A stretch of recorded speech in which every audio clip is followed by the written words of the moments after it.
दोस्तों स्वागत है सभी का हमारे YouTube चैनल एसएससी गुरुजी में।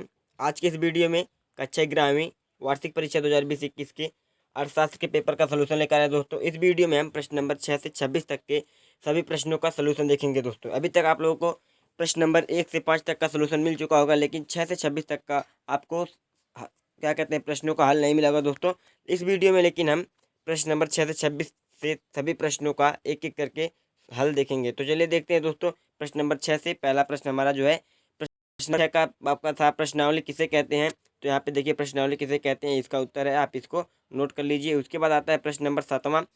उसके बाद 7वां आपका था सहसंबंध, तो सहसंबंध के बारे में आपका यहाँ पे है 7वां नंबर। उसके बाद 8वां प्रश्न आपका निर्देशांक की विशेषता था। तो यहाँ पे देखिए निर्देशांक की विशेषताएं हैं, आप इसको नोट कर लीजिए।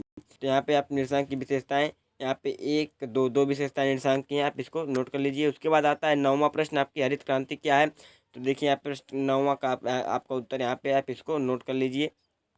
उसके बाद आता है दोस्तों प्रश्न क्रमांक 10वें का अथवा वाला प्रश्न, इसमें सोल्यूशन किया गया है। दोस्तों वायु प्रदूषण के स्रोत क्या है। तो देखिए वायु प्रदूषण के क्या क्या स्रोत हैं, तो आप इसको नोट कर लीजिए।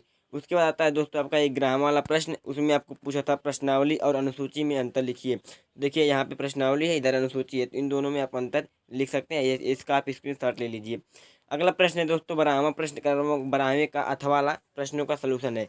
आपसे इसमें पूछा गया था एक अच्छी प्रश्नावली की विशेषताएं बताइए, किन बातों का ध्यान रखना चाहिए। तो दोस्तों दोनों प्रश्न एक ही बात पड़ेगा। तो यहाँ पे देखिए आप इसका सलूशन यहाँ पे दिया गया है, आप इसको नोट कर लीजिए, स्क्रीनशॉट ले लीजिए। दोस्तों उसके बाद 13वां प्रश्न, इसमें आप पूछा था समांतर माध्य की कोई 3 विशेषताएं लिखिए। तो दोस्तों यहाँ पे समांतर माध्य है, इसकी 3 विशेषताएं आपको यहाँ पे दिया गया है, आप इसको नोट कर लीजिए। समांतर माध्य है, इसकी विशेषताएं यहाँ पे पहला सरल गणना है, समझने के लिए अति सुगम, तीसरा यहाँ पे 4-5। दोस्तों यहाँ पे 4-5 विशेषताएं आपको दी गई हैं कि आपको केवल 3 ही लिखना था। उसके बाद प्रश्न क्रमांक 14वें का अथवा वाला प्रश्न आपको देख लीजिए। उसके बाद 14वें का अथवा यहाँ पे देखिए वैश्वीकरण का अर्थ क्या था, उसकी विशेषताएं लिखना था। तो देखिए यहाँ पे आप इसको नोट कर लीजिए। उसके बाद आता है हमारा 15वां प्रश्न, प्रश्न क्रमांक 15 का अथवा। देखिए यहाँ पे 15 का अथवा था सांख्यिकी में सामयिक महत्व तथा उपयोगिता को निम्न बिंदु के रूप में समझा जा सकता है। तो यहाँ पे इसका अभी और पैराग्राफ में आपको इसका आगे उत्तर है दोस्तों। तो यहाँ पे इसको आप स्क्रीनशॉट कर लीजिए। उसके बाद देखिए यहाँ पे आपके 15वें का ही यहाँ पे आंसर है दोस्तों, यहाँ से पूरा यहाँ तक का आपके 15वें का ही सोल्यूशन इसमें दिया गया है दोस्तों। तो आप इसको स्क्रीनशॉट ले लीजिए। उसके बाद देखिए ये भी जो है आपके 15वें का ही है दोस्तों, ये लॉन्ग आंसर था, इसीलिए आपको इसमें थोड़ा बड़ा लिखना पड़ेगा। उसके बाद आपको 16वें का अथवा दिया था माध्य मूल्य बताना था। तो दोस्तों माध्य मूल्य क्या करते हैं, सभी संख्याओं को जोड़ देते हैं, फिर जितनी संख्याएं होती हैं उतने से डिवाइड कर देते हैं, तो माध्य मूल्य निकल जाता है दोस्तों। तो यहाँ से आप माध्य मूल्य निकाल लीजिए। उसके बाद देखिए 17वां प्रश्न आपका पूछा था औपनिवेशिक शासनकाल में कृषि की गतिहीनता के मुख्य कारण क्या थे दोस्तों। तो आप इसको यहाँ से नोट कर लीजिए। यहाँ पे देखिए कारण में आपको क ख और इसमें आपको ये नोट करना है, ऐसे क ख घ पॉइंट 4 पॉइंट में आपको इसको दिया गया है। तो यहाँ पे आप इन सबको नोट कर लीजिए दोस्तों यहाँ तक। उसके बाद चलिए देखते हैं अगला प्रश्न हमारा आता है प्रश्न क्रमांक 18, भारत में आर्थिक सुधार क्यों आरंभ किया गया। तो आर्थिक सुधार क्यों आरंभ किया गया, इसमें देखिए क्या क्या कारण थे जिसके कारण आरंभ किया गया। तो यहाँ पे क ख ग घ अंग, यानी कि यहाँ पर आपको 5 पॉइंट्स में बताया गया है दोस्तों। तो यहाँ पे इसको नोट कर लीजिए। उसके बाद आता है प्रश्न क्रमांक 19, क्या निर्धनता और बेरोजगारी के बीच कोई संबंध है, तो समझाइए उसको। तो ये देखिए यहाँ पे आपको यहाँ पे दिया गया है निर्धनता और बेरोजगारी में संबंध। तो यहाँ पे उत्तर है, यहाँ पे देखिए आपको डायग्राम भी दिया गया है दोस्तों। उसके बाद आपका आता है प्रश्न क्रमांक 20वां, आधारिक संरचना की व्याख्या कीजिए। तो यहाँ पे आधारिक संरचना देख लीजिए दोस्तों। उसके बाद आता है हमारा 21वां प्रश्न।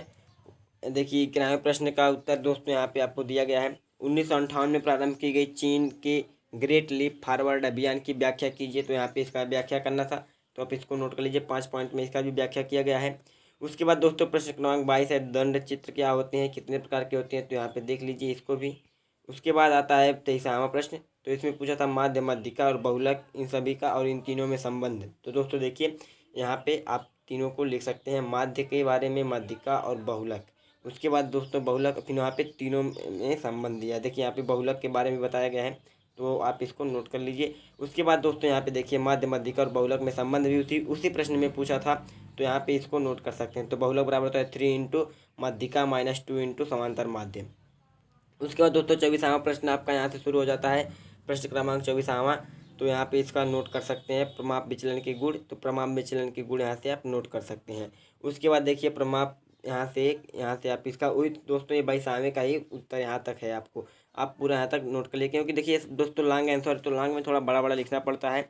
उसके बाद 25वां आता है दोस्तों प्रश्न क्रमांक 25 लघु उद्योग। तो यहाँ पे लघु उद्योग के बारे में आप इसको नोट कर लीजिए दोस्तों। यहाँ पर देखिए आपका 25वां है।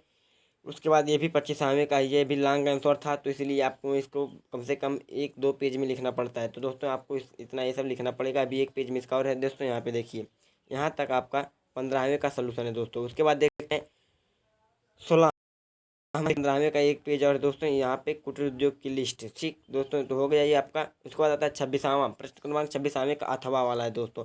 इसमें सेवा क्षेत्र के तीव्र विकास के लिए उत्तरदायी प्रमुख कारक निम्न प्रकार से हैं। आपको पूछा था तीव्र विकास के लिए उत्तरदायी कारक है, तो यहाँ पे देख लीजिए क्या क्या कारक है जिससे सेवा क्षेत्र में बहुत तेजी से वृद्धि हुई है।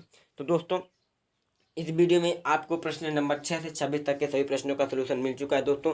यदि वीडियो अच्छी लगी हो तो चैनल को सब्सक्राइब कर लीजिएगा और वीडियो को लाइक कर लीजिएगा। ऐसे ही वीडियो और पाने के लिए दोस्तों हमें कमेंट बॉक्स में बताइएगा कि आपको और किस सब्जेक्ट का सलूशन चाहिए, तो आपको उसके वीडियो मिल जाएगा। वीडियो देखने के लिए धन्यवाद।